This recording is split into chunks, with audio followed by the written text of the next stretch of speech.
সময়ের ভিতরে যারা ক্ষতিগ্রস্ত, যারা এখনো দোকান পাননি বা সদস্যপদ রয়েছে বা সদস্যপদ পাননি, তাদেরকে দ্রুত বুঝিয়ে দেওয়ার জন্য আমি নির্দেশনা দিয়ে গেলাম আমাদের সভাপতি এবং সাধারণ সম্পাদক এবং আমাদের এই যে কমিটির যে টোটাল 12 জন রয়েছেন তাদের কাছে, এবং পাশাপাশি আপনারাও যারা এখানে রয়েছেন যাদেরকে ফার্স্ট প্রায়োরিটি দিয়ে দেওয়া উচিত তাদেরকে সেটা আপনারা বসে আলোচনা করে সিদ্ধান্ত নেবেন। পাশাপাশি আমি আরেকটি বিষয় শুনলাম যে অনেকের নামে 3টা 4টি করে দোকান রয়েছে। এটা করা যাবে না, কারণ একজন একটা পাবে না, কেউ 3-4টা নিয়ে বসে থাকবে, এটা কখনোই সুষম বন্টন না। এটা সুষম বন্টন করতে হবে আপনাদের সকলকে, কারণ প্রত্যেকের যারা 1000 সদস্য রয়েছেন আমি চাই যে 1000 জনের জন্যই যেন 1000 দোকানটা বরাদ্দ হয় এবং তারা সেইভাবে যাতে বুঝে পায় সেই বিষয়টা আপনারা নিশ্চিত করবেন। পাশাপাশি হচ্ছে আমাদের যেটি আপনারা বলছেন যে নির্মাণ খরচ কিংবা যেটা ভাড়া দেওয়া হয়, এই বিষয়টা আমার কাছে মনে হয় যে আপনারা যারা এখানে উপস্থাপন করেছেন এবং কমিটির যারা রয়েছেন, এটা আপনারা বসে আলোচনা করে এটা সিদ্ধান্ত নিলে সবচেয়ে ভালো হয়, কারণ এটার পক্ষে বিপক্ষে মতামত রয়েছে। সো দ্যাট এখানে গত 17 বছর ধরেন আওয়ামী লীগ বা এই যে অবৈধ এমপি বা অবৈধ যারা রয়েছে কমিশনাররা, তারা কিন্তু জোর করে আপনাদের উপরে চাপিয়ে দেওয়ার চেষ্টা করেছে, আপনাদের কাছ থেকে বিভিন্ন ফায়দা নেওয়ার চেষ্টা করেছে। বাট আমি আপনাদের কাছে ওয়াদা করে যাই, ভবিষ্যতে বাংলাদেশ জাতীয়তাবাদী দল বিএনপি যদি এদেশের জনগণের ভোটে নির্বাচিত হয়, আমরা কখনোই আপনাদের উপরে ন্যূনতম কোনো প্রভাব বিস্তার করার কোনো সুযোগ রাখবো না, কোনো প্রভাব বিস্তার করা যাবে না। পাশাপাশি অনৈতিকভাবে কেউ কোনো আপনাদের কাছ থেকে কোনো ফায়দা নিতে পারবে না, কারণ আপনাদের বাজার, আপনাদের মার্কেট, এটার পরিচালনার স্বাধীনভাবে দায়িত্ব হচ্ছে আপনাদের। আমি শুধু চাই যে আপনারা শান্তিপূর্ণভাবে বসবাস করবেন, শান্তিপূর্ণভাবে ব্যবসা বাণিজ্য করবেন, যাতে এখানে কোনো অরাজকতা, কোনো বিশৃঙ্খলা না হয়। এবং আপনাদের যে সমিতি রয়েছে, সেই সমিতির যারা কমিটিতে রয়েছেন, আপনারা যারা সদস্য রয়েছেন, আপনারা সকলে বসে যে সিদ্ধান্ত নেবেন সেটাই হচ্ছে আমার মত। এখানে আমার কোনো ভিন্ন কোনো আলাদা করে কোনো মত নাই। এবং আমার কথা বলে যদি কেউ আপনাদের উপরে এসে প্রভাব বিস্তার করার চেষ্টা করে, তাকে সবার আগে বাইন্ধা রাখবেন, বাইন্ধা তাকে থানায় দিয়ে দিবেন, ঠিক আছে? কোনো প্রকার মিথ্যাচার, কোনো অন্যায়কারী, কোনো বিশৃঙ্খলাকারীকে আপনারা দয়া করে কেউ প্রশ্রয় দিবেন না। এবং বিএনপির নাম ভাঙিয়ে যদি কেউ মিথ্যাচার করে বা অন্যায় করার চেষ্টা করে, তাকেও কোনো প্রশ্রয় দিবেন না। সাথে সাথে হয় আমাকে জানাবেন, নাইলে আপনারা আইনের কাছে তুলে দিবেন। আরেকটি বিষয় হচ্ছে যে এখানে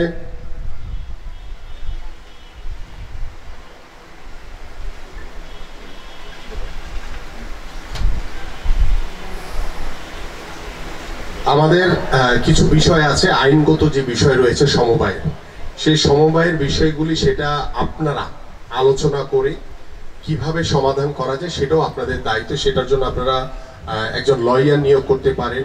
সেই লয়ার তার সাথে কথা বলে, তারা সমবায়ের সাথে কথা বলবে, আপনাদের সংশ্লিষ্ট এই মার্কেটকে যত দ্রুত সময়ের ভিতরে তৈরি করা যায়। এবং আমি চাই যে আগামী 3 মাসের ভিতরে আপনারা যদি এই প্রক্রিয়াগুলো শেষ করে যদি আপনারা পাইলিং এর কাজটা করার জন্য সময় লাগে, কারণ এখানে রাজুকের অনুমোদন লাগে, প্ল্যান পাস করতে হয়, একটু সময়ের ব্যাপার।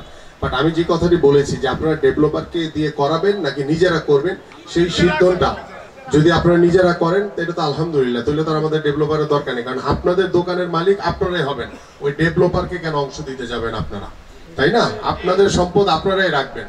সো দ্যাট আমার কাছে মনে হয় যে এখানে সাজ্জাদ ভাই আছে, মোস্তফা সাহেব আছে এবং অন্যান্য যারা মার্কেটের যারা কমিটিতে রয়েছেন এবং আপনারা যারা সবচেয়ে বড় গুরুত্বপূর্ণ জায়গায় রয়েছেন আপনারা, কারণ আপনারা হচ্ছেন মূল শক্তি এই মার্কেটের।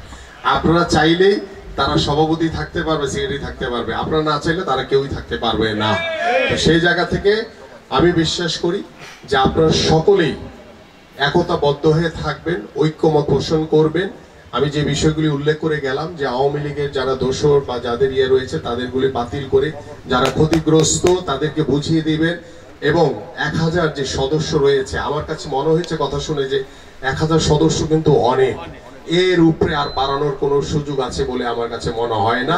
অহেতুক আননেসেসারি বাড়িয়ে নিজেদের জায়গাটাকে ক্ষুদ্র করে নেবেন না, আপনাদের জায়গাটা, কারণ এটা একটা স্থায়ী বন্দোবস্ত, এটার পরে হায়াত মত আল্লাহর হাতে। আপনারা যারা চলে গেলে আপনাদের পরিবার সেটা যাতে ভবিষ্যতে ভোগ করতে পারে, ঠিক সেই নিয়মের ভিতরে রেখে আপনারা প্রত্যেকটি কার্যক্রম করবেন। কারণ আমরা কখনোই অনিয়ম করতে চাই না, অনিয়মকে প্রশ্রয় দেই না, কখনো অনিয়ম করতেও কাউকে দিব না ইনশাআল্লাহ আমরা। এবং আমরা বিশ্বাস করি যে আমরা যেই স্বপ্ন নিয়ে আমাদের মাননীয় ভারপ্রাপ্ত চেয়ারম্যান জনাব তারেক রহমান বাংলাদেশ গড়ার লক্ষ্য নিয়ে তিনি কাজ করে চলেছেন, এবং আমাদের যে রাষ্ট্র কাঠামো মেরামতের যে 31 দফার যে রূপরেখা দেওয়া হয়েছে, সেখানেও বাংলাদেশের রাষ্ট্র কাঠামো সংস্কারের জন্য পরিপূর্ণভাবে প্রত্যেকটি পয়েন্টে উল্লেখ করা হয়েছে। এবং আমরা গত 17 বছর যে দোসররা আমাদের উপরে প্রভাব বিস্তার করেছে, চাপিয়ে দেওয়ার চেষ্টা করেছে সবকিছু, আমরা সেটা সব সময় মনে রাখবো। কারণ ওইটা মনে রাখার উদ্দেশ্য হচ্ছে যে 17 বছর আওয়ামী লীগ যা করেছে আমরা ঠিক সেটার উল্টা করব। আমরা কোনো অন্যায় করব না, কোনো অন্যায়কারীকে কোনো প্রশ্রয়ও দেব না আমরা ইনশাআল্লাহ। এই জন্য আপনাদের সকলের সহযোগিতা আমি চাই। আমি আপনাদের এলাকার সন্তান, আমি আপনাদের প্রতিনিধি হিসেবে কাজ করতে চাই, আমি আপনাদের বিএনপির একজন প্রতিনিধি হিসেবে কাজ করতে চাই, আমি ধানের শীষের প্রতীকের একজন প্রতিনিধি হিসেবে কাজ করতে চাই, যাতে আপনাদের সকলকে নিয়ে আমরা যাতে একটি সুন্দর সমাজ গড়তে পারি, একটি মানবিক বাংলাদেশ গড়তে পারি, যে মানবিক বাংলাদেশে কোনো বিশৃঙ্খলা থাকবে না, কোনো হানাহানি থাকবে না, কোনো সমস্যা থাকবে না। এবং পরিশেষে আমি একটি কথা বলতে চাই, গত 17 বছর তো আওয়ামী লীগ জোর করে ক্ষমতায় বসেছিল। এই যে আপনারা আজকে যেভাবে সমস্যাগুলো আমার কাছে বলেছেন, আমাদের নেতৃবৃন্দর কাছে বলেছেন, গত 17 বছরকে আপনারা এইভাবে বলতে পারছিলেন? কোথাও পারেন নাই। এটাই হচ্ছে ওই আওয়ামী লীগ আর বিএনপির সাথে পার্থক্য। এবং শুধু আজকে না, আপনারা যখন মনে করবেন আমার বাসায় ইস্টার্ন হাউজিং এ আপনারা সশরীরে চলে আসবেন। আমার কাছে আসার জন্য কাউকে ভায়া হয়ে আসা দরকার নাই, সরাসরি আসবেন। যে কোনো সমস্যা, সেটা সামাজিক হোক, সেটা আপনার পারিবারিক হোক, সেটা আপনার ব্যক্তিগত হোক, সেটা আপনার ব্যবসায়িক হোক, সেটা রাজনৈতিক হোক, যে কোনো সমস্যার সমাধান করার জন্য সব সময় আমি আপনাদের পাশে আছি। এবং আপনাদের পাশে থেকে আল্লাহর রহমতে সামনের দিকে ইনশাআল্লাহ কাজ করে যাব। এবং আপনাদেরকে পাশে নিয়েই ইনশাআল্লাহ আমরা আমাদের এই পল্লবী রূপনগরে যে সকল সমস্যা রয়েছে সেই সকল সমস্যার সমাধান করে ইনশাআল্লাহ আমরা ঐক্যবদ্ধভাবে একটি সুন্দর সমাজ করব। আপনাদের সকলের কাছে আমি আপনাদের সন্তান হিসেবে, ভাই হিসেবে, বন্ধু হিসেবে আপনাদের দোয়া এবং সহযোগিতা কামনা করছি। সবাইকে ধন্যবাদ। বাংলাদেশ জিন্দাবাদ, বাংলাদেশ জাতীয়তাবাদী দল বিএনপি জিন্দাবাদ। ধন্যবাদ, সকলকে ধন্যবাদ।